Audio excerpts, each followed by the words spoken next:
वैसे तो वैकेशन, घूमने जाना, किसी टूरिस्ट स्पॉट को एक्सप्लोर करना सभी को पसंद है। प्रेगनेंसी में तो बहुत सारी इच्छाएं उभर के आती है। कुछ खाने की इच्छा हो, या कुछ नया करने की इच्छा हो, या कुछ नया सीखने की इच्छा हो। लेकिन प्रेगनेंसी में घूमने जाना थोड़ी सेंसिटिव बात हो गई। अगर आपके घर के कोई बड़े बुजुर्ग ये सुनेंगे तो आपके साथ मुझे भी डांट खानी पड़ेगी। लेकिन चिंता मत कीजिए, मैं कोई दुबई टूर या यूरोप टूर की बात नहीं करने वाली। आइए देखते हैं हमारा वैकेशन कहाँ होने वाला है।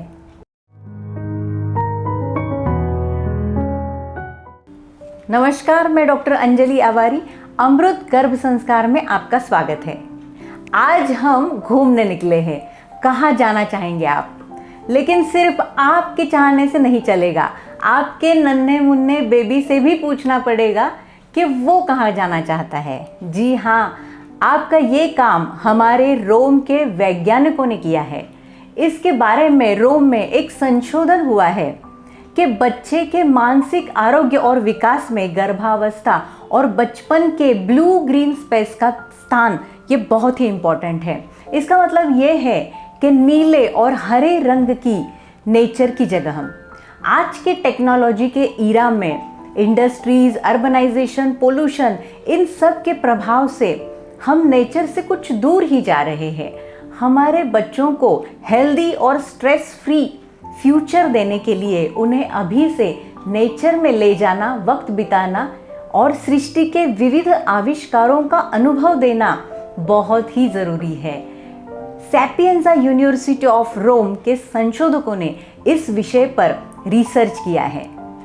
Focused on the recreational use of blue spaces and their relationship with human health, इस नाम से ये रिसर्च पब्लिश हुआ है। इसके लिए उन्होंने ऑल ओवर वर्ल्ड के लगभग 16,000 लोगों के अनुभवों के नमूने लिए हैं। इसके अनुसार बचपन में और ब्रेन डेवलपमेंट की अवस्था में अधिकतर वक्त अगर प्रकृति के साथ बिताया जाए तो आगे का पूरा जीवन हैप्पी और सेटिस्फाइड हो जाता है।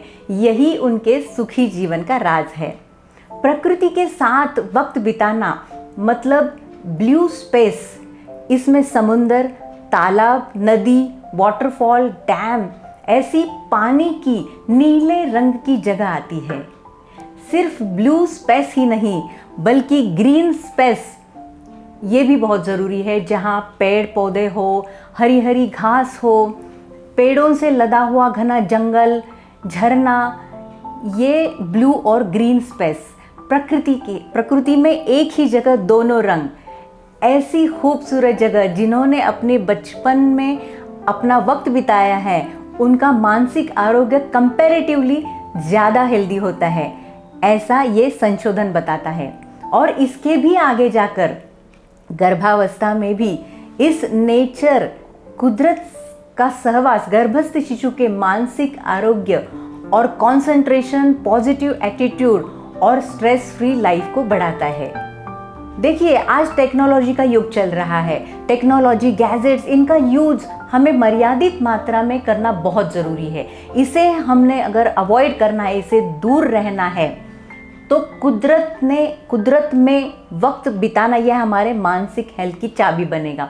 और मैं आपसे कहना चाहूँगी फ्यूचर पेरेंट्स को कि आज के कंपटीशन के युग में हमारे बच्चों की ऑलराउंड डेवलपमेंट के लिए अगर आपको काम करना है तो वो अभी से करना है। मानस शास्त्रीय दृष्टि में देखा जाए तो हमारे पंच ज्ञानेंद्रिय, जो कान, नाक, हमारी स्किन, आंखें और जीभ, इनके द्वारा आया हुआ अनुभव स्मृति के रूप में हमारे मन में पक्का हो जाता है।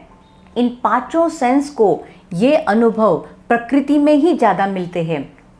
जैसे मदर को मिलते हैं वैसे ही बेबी को भी मिलता है। प्रकृति के ग्रीन और ब्लू स्पेस का अनुभव लेते वक्त ये पांचों सेंस ऑर्गन सक्रिय हो जाते हैं, एक्टिव हो जाते हैं। कुदरत के सुंदर रूपों का वो आनंद लेते हैं और मन में उसके यादें समाई जाती है।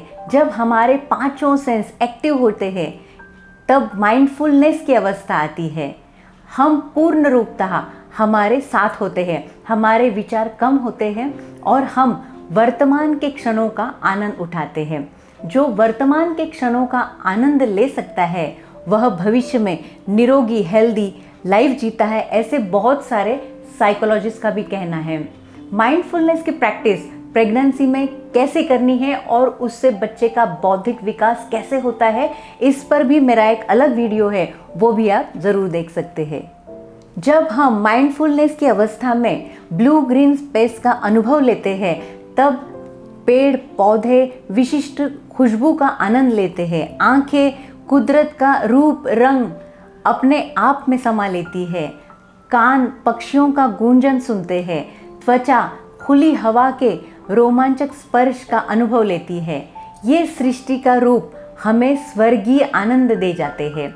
इसीलिए नेचर का अनुभव गर्भावस्था में ही लेना शुरू करें। तो इसके लिए आप क्या क्या कर सकते हैं? आप रोज आपके पास के किसी बगीचे में टहलने जा सकते हैं, आप नेचर में वॉक कर सकते हैं। अपनी गर्भावस्था संभालते हुए आप जंगल सफारी, वाटरफॉल ट्रिप, डैम की सफ़र, ऐसी वन डे पिकनिक आप अरेंज कर सकते हैं। आपकी बालकनी के बगीचे में भी आप टहलने का आनंद ले सकते हैं, बीच पर भी आप घूमने जा सकते हैं, लेकिन ये सब पूरी सावधानी के साथ। प्रदीर्घ और आनंदी जीवन का रहस्य बताने वाला इकिगाई, यह एक जापानी बुक वर्ल्ड का बेस्ट सेलर बुक बन गया है। इस पुस्तक में भी रिकनेक्ट विथ नेचर, इस पर ही ध्यान दिया गया है। मनुष्य प्रकृति का ही एक भाग है और अपना ज़्यादातर वक्त ये प्रकृति के साथ ही बिताना चाहिए, ऐसा इस पुस्तक की सीख है। तो चलिए आपकी गर्भावस्था को एक नया आयाम देने, आपके नन्हे मुन्ने के सर्वांगीण विकास के लिए, नेचर से कनेक्ट होने के लिए नेचर में घूमने निकलते हैं। नमस्कार।